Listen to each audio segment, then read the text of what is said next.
ঠিক আছে চলো। সো ফার্স্ট হচ্ছে স্টমাক। খাবার এখন কোথায় আছে? বোলাসটা চলে এসেছে স্টমাকে, ঠিক আছে। আচ্ছা, স্টমাকটা কি? একটা জে শেপের pouch like organ, muscular organ. মাস্কুলারে বললাম অনেকগুলো লেয়ার থাকে আমাদের পুরো বডির মধ্যে, সমস্ত জায়গায় লেয়ার্স রয়েছে প্রোটেকশন দেওয়ার জন্য, এবং প্রতিটা লেয়ার্সের কিছু না কিছু ফাংশনস রয়েছে, ঠিক আছে। তো সেম ওয়েতে আমাদের স্টমাকেরও লেয়ার্স রয়েছে, 4টে লেয়ার রয়েছে পুরো স্টমাকে, না পুরো আমাদের যতগুলো বডির ভেতরে ইন্টারনাল অর্গ্যানস বল, এক্সটার্নাল অর্গ্যান বল, সবেরই কিন্তু লেয়ার রয়েছে।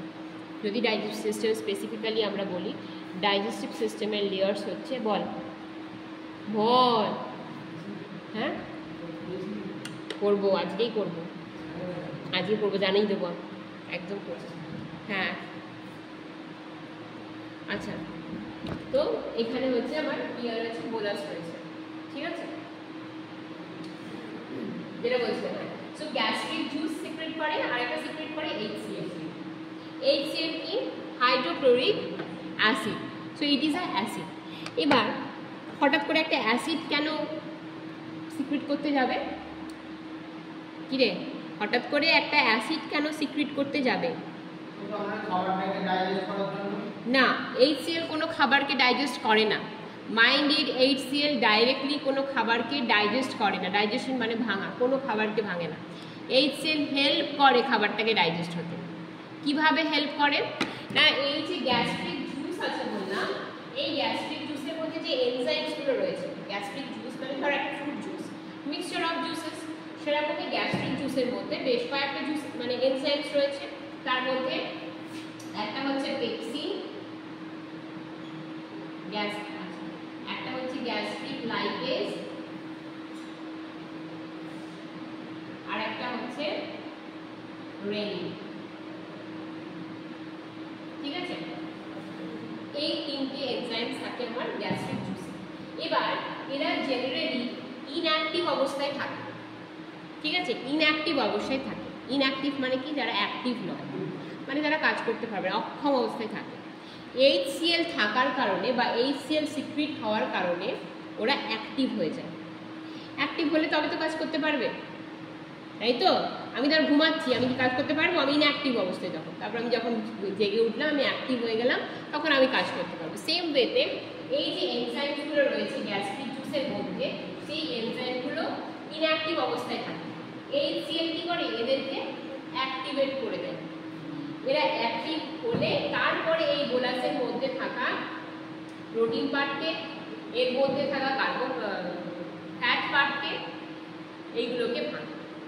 এখানে কোনো রকমের কার্বোহাইড্রেট ডাইজেশন হয় না। দেখ পেপসিন রয়েছে, পেপসিন কি? প্রোটিন ডাইজেশনে হেল্প করে, ঠিক আছে। পেপসিন কিসে হেল্প করে? Protein digesting enzyme.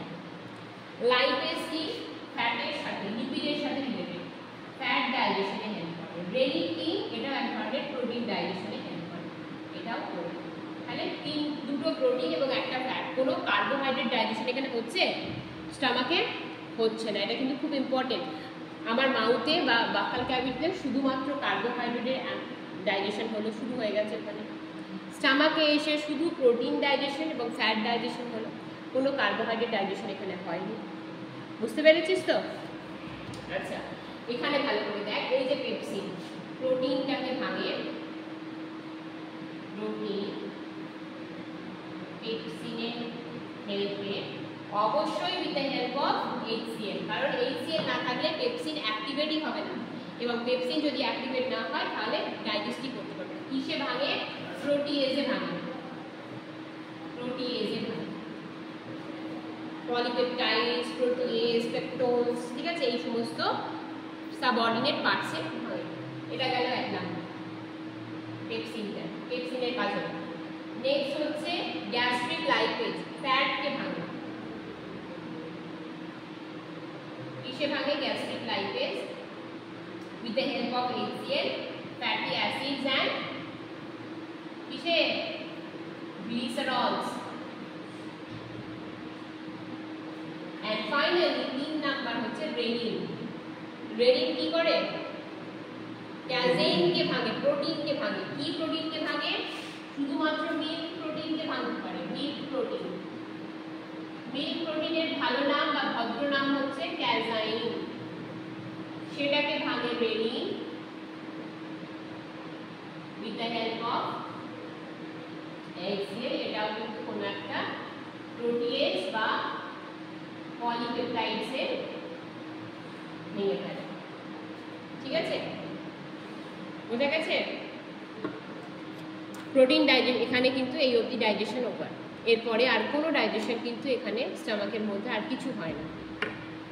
ঠিক আছে, আর একটা জিনিস মাথায় রাখবি, পুরো আমাদের ডাইজেস্টিভ ট্র্যাকে, এটাকে বলা হয় অ্যালাইমেন্টারি ক্যানেলও বলা হয়, এখান থেকে এতটা অ্যালাইমেন্টারি ক্যানেলও বলা হয়। এই ডাইজেস্টিভ ট্র্যাক বা অ্যালাইমেন্টারি ক্যানেলের মধ্যে মিউকাস বলে একটা জিনিস সবসময় প্রেজেন্ট থাকে, স্লিপারি একটা জিনিস, সর্দি, যেটা সর্দি দেখেছিস তো কেমন হয়, স্লিপারি, এই ধরনের জিনিস কিন্তু আমাদের পুরো সিস্টেমটার মধ্যে একটা থাকে ইন্টারনাল অর্গ্যানসগুলোকে প্রোটেক্ট করার জন্য। ঠিক আছে, এই যে আমরা একটা হাড় খাচ্ছি, ভেতরে তো সব সফট, কেটে যেতেই পারে, ছিঁড়ে যেতেই পারে, কেন হয় না? কারণ এই মিউকাস থাকার কারণে। বুঝতে পেরেছিস? Stomach complete.